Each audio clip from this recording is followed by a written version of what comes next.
ومن عصاني فإنك غفور رحيم.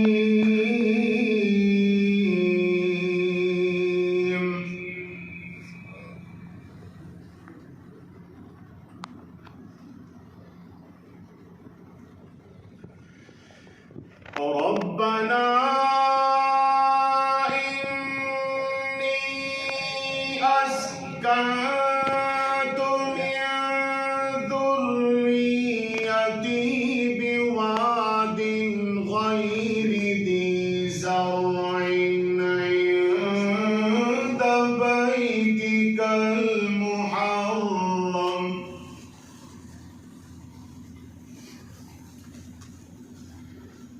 ربنا ليقيموا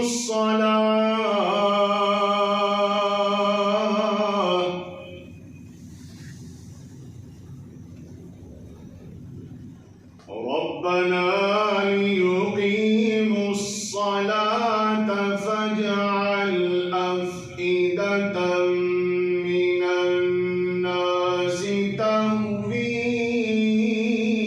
إليهم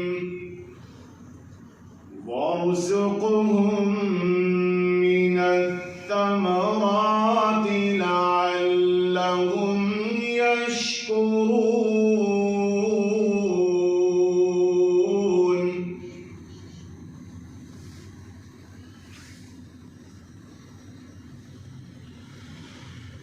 ربنا إنك تعلم ما نخفي وما نعلن وما يخفى على الله من شيء في الأرض ولا في السماء.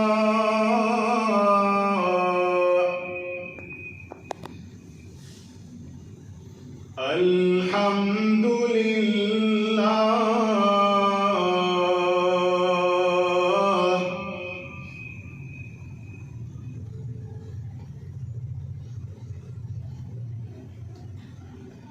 الحمد لله الذي وهب لي على الكبر إسماعيل وإسحاق.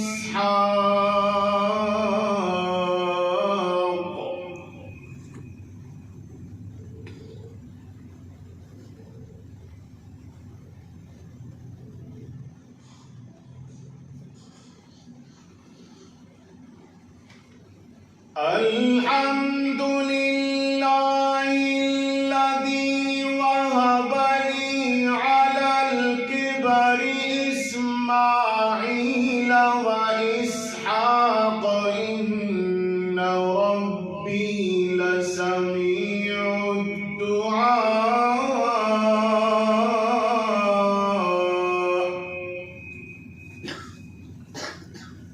رب اجعلني مقيم الصلاة ومن ذريتي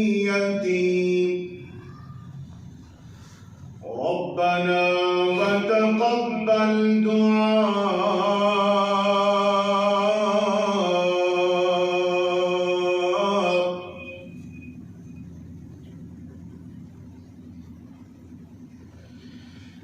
ربنا وتقبل دعائي.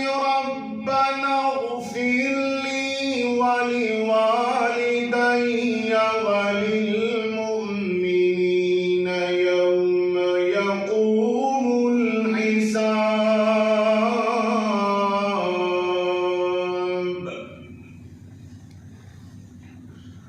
رب اجعلني مقيم الصلاة ومن ذريتي ربنا وتقبل دعاء.